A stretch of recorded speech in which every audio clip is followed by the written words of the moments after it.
Em João capítulo 20, versículo 30, diz: Jesus realizou na presença de seus discípulos muitos outros sinais milagrosos, que não estão registrados neste livro, mas estes foram escritos para que vocês creiam que Jesus é o Cristo, o Filho de Deus, e crendo tenham vida em seu nome.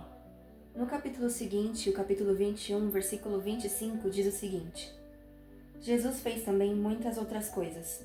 Se cada uma delas fosse escrita, penso que nem mesmo no mundo inteiro haveria espaço suficiente para os livros que seriam escritos. Jesus fez muitos milagres. E me pergunto se eu e você estivéssemos vivos naquela época, que Jesus estava na terra como carne, será que nós teríamos ido até ele e dito: Senhor, eu estou doente, por favor me cure? Será que teríamos feito isso? E por que será que paramos de fazer isso? Por que será que depois que Jesus foi crucificado, só porque a gente não tem ele em carne aqui na nossa frente realizando milagres incríveis e mágicos, a gente esquece de buscar a ele quando a gente precisa de cura? Por que será que a gente tem que esperar Jesus estar em carne na nossa frente para poder pedir? Eu acho que depois de tantas gerações, depois da crucificação de Jesus, a gente acaba esquecendo que ele ainda está aqui, só que em espírito. Jesus nunca precisou da carne para poder fazer milagres. Mas isso também não é só sobre milagres, mas sobre todas as obras que Jesus tem feito. Afinal de contas, a gente está tão acostumado a ver Jesus somente nas coisas grandiosas, que quando coisas pequenas acontecem, a gente não reconhece que é Ele. Então, o sol raiar todos os dias de manhã é Deus. Chover em alguns dias também é Deus. E quando a gente fala que alguma coisa deu certo a nosso favor, também foi Deus agindo naquele momento. Só que a gente está tão acostumado a normalizar o dia a dia, que a gente não percebe até quando Jesus está ali no meio da gente. A gente está acostumado demais a olhar para a vida como se fosse só feita de seres humanos. E aí que começou aquela coisa do autossuficiente, do ser humano acreditar que ele consegue sozinho. A autossuficiência humana tem sido um assunto cada vez mais recorrente e cada vez mais normalizado no nosso dia a dia. E a gente até consegue muita coisa por conta própria. Mas será que a gente está satisfeito com essas coisas? Será que você consegue olhar para sua vida e pensar: nossa, eu estou completamente satisfeita com o estilo de vida que tenho levado? Eu estou completamente feliz com todas as áreas da minha vida, não tem nada para eu resolver? Será que a gente tem realmente se saciado com as coisas que a gente tem vivido no mundo sem Deus? E se Deus chegasse em você agora e dissesse: filha, eu tenho planos tão grandes para você que nem se alguém te contasse você acreditaria? O que viria na sua mente? Iriam vir todos aqueles planos que você levou anos organizando, anos planejando para poder realizar em algum dia, uma faculdade, um apartamento, um casamento. O que viria na sua cabeça se Deus te dissesse isso? Mas e quando os planos de Deus não são os mesmos que os nossos? Isso nos decepciona. A gente se frustra, a gente começa a achar que Deus não está abençoando nossos planos, a gente começa a achar que Deus não está valorizando nossos esforços, a gente começa a achar que Deus não está nem aí para nossos planos, quando na verdade é a gente que não está ligando para os planos dele. Que quando Deus te diz: filha, eu tenho algo muito grande planejado para você, nem sempre esses planos vão coincidir com os planos que você tem para você mesmo. A gente está tão agoniado com essa coisa de controlar tudo, que quando Deus fala: filha, deixa que eu cuido disso, a gente se assusta. Pensa que você comprou alguma coisa pela internet, mas você não sabe se é confiável. Você não vai querer pagar até você saber o que a pessoa vai te entregar em troca. E a gente tem agido da mesma forma com Deus. A gente tem agido com Deus da forma que, ok, a gente sabe que Ele tem um plano pra mim, mas eu não vou seguir até Ele me falar quais são esses planos. Mas nem sempre Deus pode te revelar aquilo naquele momento.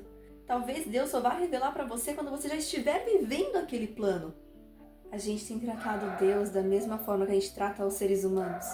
Mas o ser humano é falho. Deus não. Deus não é como uma pessoa. Deus não é como a gente. Deus não é desonesto com os seus planos. Ele sabe o quanto você se esforçou. Mas você tem olhado somente para aquilo que você tem feito. E nos assusta perder o controle. Assusta a gente sentir que precisa largar tudo para poder seguir um plano que a gente não faz ideia de qual é. Mas a fé é justamente sobre isso. É sobre confiar cegamente nos propósitos de Deus, independente de quais sejam eles. Então, quando alguma coisa sai do nosso controle, não acontece da forma que a gente gostaria ou sai do planejado, a gente se frustra, a gente fica cansado, a gente sente que Deus abandonou a gente sente como se tudo estivesse no fim do poço, não tem mais saída. Quando a gente sente que está tudo perdido, Deus bate a porta e fala: filha, eu tenho tanta coisa preparada para você, é só questão de você confiar em mim. A gente tem tanto medo de perder o controle, de não saber o que vai vir na frente, que quando Deus coloca o plano dele e a gente não entende o que ele está fazendo, a gente quer voltar atrás. A gente quer construir as coisas sozinha e achar que Deus ele vai vir para poder complementar aquele plano, porque a gente quer viver o que a gente planejou. A gente acha que os nossos próprios planos são suficientes e que Deus ele vai vir para poder aumentar. E quando você começa a dar abertura para Jesus, você vai começar a pensar: uau, Jesus é literalmente o que faltava na minha vida. A questão é, em João, capítulo 14, no versículo 6, diz o seguinte: respondeu Jesus: eu sou o caminho, a verdade e a vida. Ninguém vem ao Pai a não ser por mim. Jesus, ele não é o que faltava na sua vida. Jesus, ele é a vida. Jesus não veio preencher o vazio que existe em você. Jesus não veio preencher buraco, porque ele veio para destruir tudo e colocar algo novo. Jesus ele não veio completar o seu coração. Jesus veio tirar tudo aquilo que estava no seu coração e colocar somente ele. Porque quando você olha para os caquinhos que construíram o seu coração, você vai perceber que não tem só coisas boas. Você vai perceber que existem coisas que pessoas colocaram lá dentro. Existem palavras ruins. Existem acontecimentos ruins. Traumas. Existem coisas boas? Existem coisas boas. Mas é aquela coisa, não é o nosso suficiente, não é o suficiente para matar a nossa sede, para nos saciar. No livro de João, capítulo 4, do versículo 14 ao 15, diz o seguinte: Jesus respondeu: quem beber desta água terá sede outra vez, mas quem beber da água que eu lhe der nunca mais terá sede. Ao contrário, a água que eu lhe der se tornará nele uma fonte de água e jorrará para a vida eterna. Somente Jesus sacia a nossa sede. Somente Jesus sacia o nosso vazio interno. Jesus ele não veio para complementar a nossa vida. Jesus não veio para preencher buraco. Jesus veio para ser o nosso tudo. Eu quero usar uma analogia com vocês, como se a nossa vida fosse um muro. Pensa que nós, sozinhos, por conta própria, pegamos tijolos e fomos construindo, um em cima do outro, até montar um muro. Só que ao longo dessa nossa vida, ao longo da construção do nosso muro, muitas coisas interferiram. Pessoas vieram e deixaram alguns buracos, a gente mesmo não soube direito o que fazer e deixou alguma coisa meio aberta ali no meio. Quando a gente conhece Jesus, a gente chega para ele e fala assim: Jesus, faz uma mudança aqui, preenche esses vazios. Eu sei que somente você pode construir isso e preencher a minha vida e tornar a minha vida completa, tornar meu muro completo. A gente pede para que Deus preencha nossos vazios no nosso muro da vida e, de repente, quando a gente menos espera, Jesus vem e destrói aquele muro. Ele coloca tudo no chão. E você fica: meu Deus do céu, mas o que aconteceu, Jesus? Por que você fez isso? Senhor, você destruiu a minha vida, você destruiu o meu muro, tudo que eu construí por mim mesmo. Você destruiu tudo. O esforço que eu tive para poder construir aquele muro não valeu de nada. Você começa a achar que Deus te abandonou, que Ele não está se importando com o seu esforço naquele muro.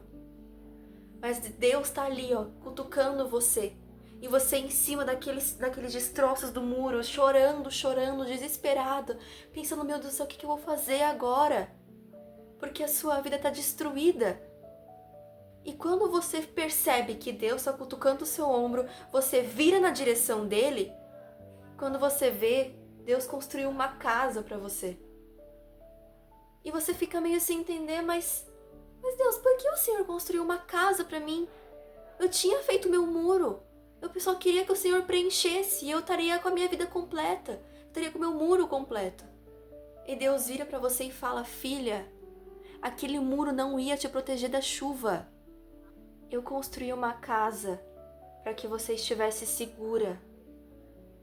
Eu enviei o meu filho na cruz para que ele morresse e você tivesse acesso a mim, para que eu pudesse construir essa casa para você. Porque eu te amo, eu destruí aquele muro que era incompleto, que era cheio de cicatrizes, que você chamava de vida, para poder construir algo novo, te dar uma casa, te dar algo seguro. Em Mateus, no capítulo 7, versículo 24 e 25, diz o seguinte: Portanto, quem ouve essas minhas palavras e as pratica é como um homem prudente que construiu sua casa sobre a rocha. Caiu a chuva, transbordaram os rios, sopraram os ventos e deram contra aquela casa, e ela não caiu, porque tinha seus alicerces na rocha. Jesus, ele é a rocha. Jesus, ele é a vida. Jesus, ele não veio para preencher buraco. Jesus, ele veio para ser o seu tudo. Algumas situações da nossa vida são realmente muito difíceis de lidar. E a gente sente que a gente está sozinho. Mas saiba que Deus, ele sempre vai estar com você. Deus, ele te deu uma casa. Ele destruiu o seu muro. Você sentiu que ele destruiu a sua vida, porque aquele muro era a sua vida. Mas ele te deu uma casa. Deus, ele não vai impedir que chova para você continuar seu muro. Vai continuar chovendo, mas ele vai te dar uma casa para você estar segura. Lembre-se que Deus, ele nunca vai destruir alguma coisa sem construir algo novo. Confia nos planos dele, porque se alguém contasse pra gente o que ele tem preparado, a gente jamais acreditaria. E isso não necessariamente se refere ao que a gente tem planejado para nossa vida. As coisas do mundo ao nosso redor não são o suficiente para nos saciar, mas somente Ele.